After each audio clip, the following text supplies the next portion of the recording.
जो हिंदुओं के ऊपर हमला होता है वो जानबूझ के किए जाते हैं और विशेषकर वहाँ हमला होते हैं जहाँ लोग अपने को सुरक्षित समझते हैं, वही होता है।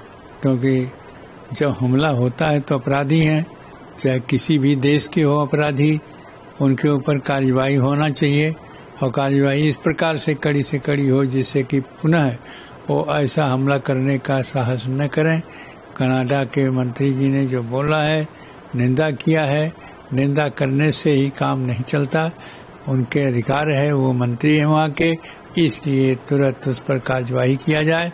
कनाडा के जो लोगों ने आतंकवाद फैला रहा है और जहाँ हिंदू मंदिरों पर, हिंदू आस्था पर, हिंदुओं के ऊपर इस प्रकार से आक्रमण हो रहे हैं, उस पर बहुत ही निंदनीय है, बहुत घोर निंदा करना चाहिए। सवाल इस बात का है कि जब कनाडा के प्रधानमंत्री ट्रूडो ने जब आतंकियों को पाल रखा है, खालिस्तानी आतंकियों को, तो खालिस्तानी आतंकी वहाँ पे कट्टरपंथ का जिस प्रकार से वहाँ पे पाला पोसा जा रहा है सरकार के सहयोग और संरक्षण से, तो स्वाभाविक है कि वो आतंकी जो है मंदिरों में भजन थोड़े करेंगे, वो भंडारा नहीं करेंगे, वो तो आतंकवाद करेंगे ही करेंगे।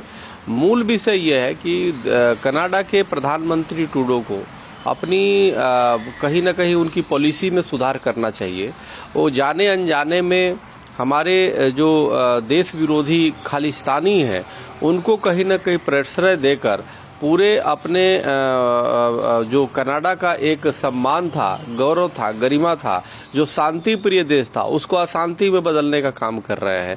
और अभी तो ये छोटी मोटी बातें आप देखना, आने वाले कल में जिस प्रकार से पाकिस्तान आतंकियों का गढ़ है, उसी इस्लामिक आतंकियों का गढ़ है पाकिस्तान, उसी प्रकार से खालिस्तानी आतंकियों का गढ़ हो चुका है कनाडा। तो इसलिए ये मेरा मानना है कि ट्रूडो जो बेवजह जो है भारत पे जो आरोप प्रत्यारोप लगाते रहे हैं, उसको विराम करके अपने देश में आतंकवाद की सफाई करनी चाहिए। ये सारा का सारा सोच का संकट है। अब सोच प्रदूषित हो रही है तो फिर व्यक्ति आक्रमण भी करता है, चाहे वो आतंक का आक्रमण हो, चाहे वो आर्थिक आतंक का आक्रमण हो, या फिर वैचारिक आतंक का आक्रमण हो। मुझे लगता है आज समय मैं देख रहा हूँ कई जगह वाणी का प्रदूषण है, कहीं विचारों का प्रदूषण है, कहीं व्यवहार में प्रदूषण है। ये सारे प्रदूषण क्यों हैं? क्योंकि हमारे दिमागों और दिलों में प्रदूषण है। इसलिए मैं कहना चाहूँगा, हमारे देश ने विश्व बंधुत्व और विश्व